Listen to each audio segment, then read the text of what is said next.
Welcome back to the Explainer. If you were here for part one, you know the drill. Accurate coding isn't just about memorizing random alphanumeric characters. It's about truly understanding the disease process happening inside your patient.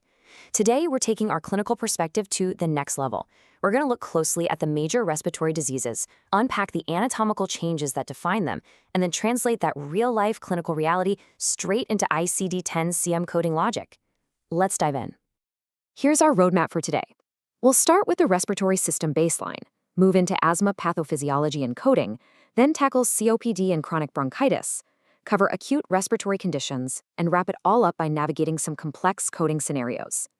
All right, Section 1, the respiratory system baseline, literally the foundation of breath. Think about this for a second. Your lungs are processing around 22,000 breaths every single day, and they're doing this using over 300 million tiny air sacs called alveoli. That's a massive network. They're so light and porous, they're actually the only organs in the human body that can float on water. Pretty wild, right? Plus, they're completely self-cleaning and incredibly highly vascularized, working nonstop with every heartbeat to keep us oxygenated. As coders, understanding this baseline is absolutely crucial, because if you miss the nuances of what happens when this system fails, you're looking at an inaccurate clinical picture and ultimately massive claim denials. It's really an elegant exchange. Oxygen-poor blood gets pumped from the right side of the heart straight to the lungs, where those 300 million alveoli work their magic. Then, that freshly oxygen-rich blood heads back out to the left side of the heart to be distributed systemically. When a respiratory disease disrupts this beautifully tuned circuit, the systemic consequences for the patient are huge. Moving on to Section 2, asthma pathophysiology and coding, inflamed airways. Now, picture a healthy airway. The passage is wide open, right? Air just flows freely. But in an asthmatic airway, chronic inflammation completely takes over. The lining swells up, and the smooth muscle tightens like a vice. This physical narrowing is literally what's causing that shortness of breath, the wheezing, and that tight feeling in the chest. And while there isn't a cure for asthma, patients manage this pathology by dodging their triggers and sticking to their medications. So, what does this all mean for us when we're in the J45 coding series? Well, you might see clinical documentation throwing around terms like childhood, late onset, or mixed asthma. But here's the kicker. Without more severity details, all of those default straight to the unspecified code, J45.9909. If we want to code to the highest level of specificity, we absolutely need the provider to document the severity. Is it mild, moderate, or severe persistent asthma? We also need to look out for documentation of acute exacerbations or status asthmaticus. If you don't have that exact clinical phrasing, your software is just going to bounce those other descriptive terms right back to unspecified.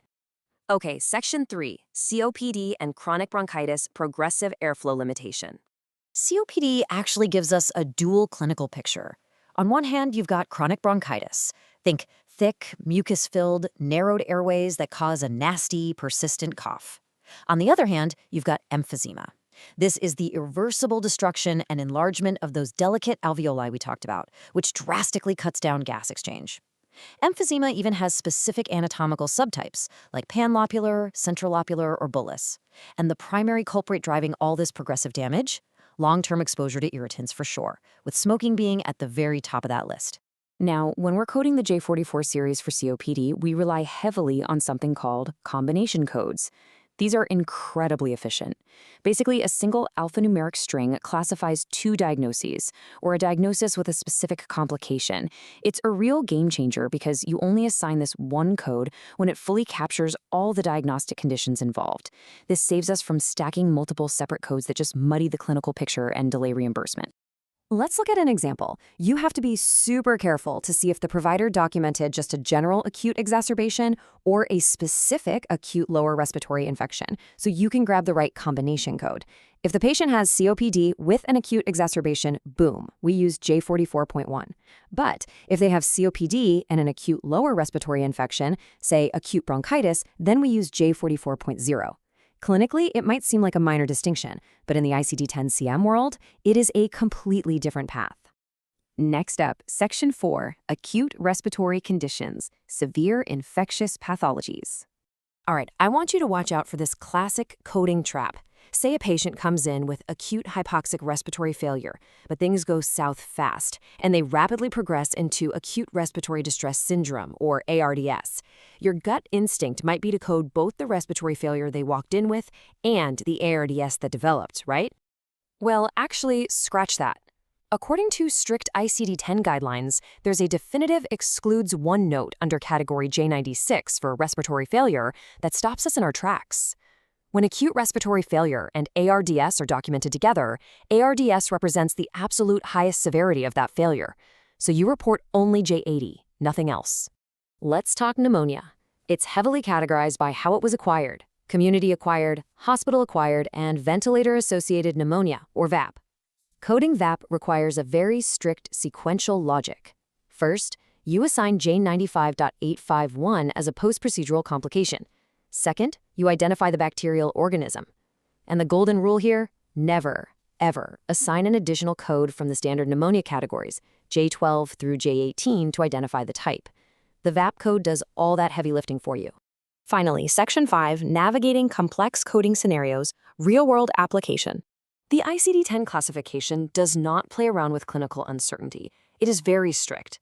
If you see words like suspected, possible, or probable when talking about avian or novel influenza, those words legally bind us to the unidentified virus category, J11.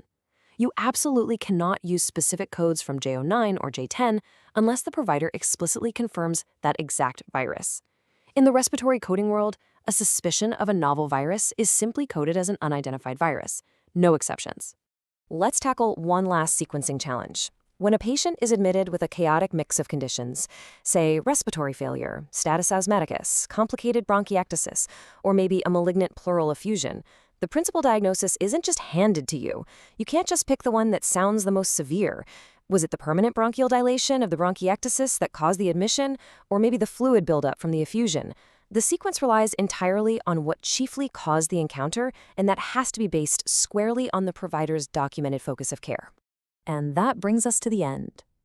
By mastering the underlying pathophysiology, you get the clarity you need for absolute coding accuracy.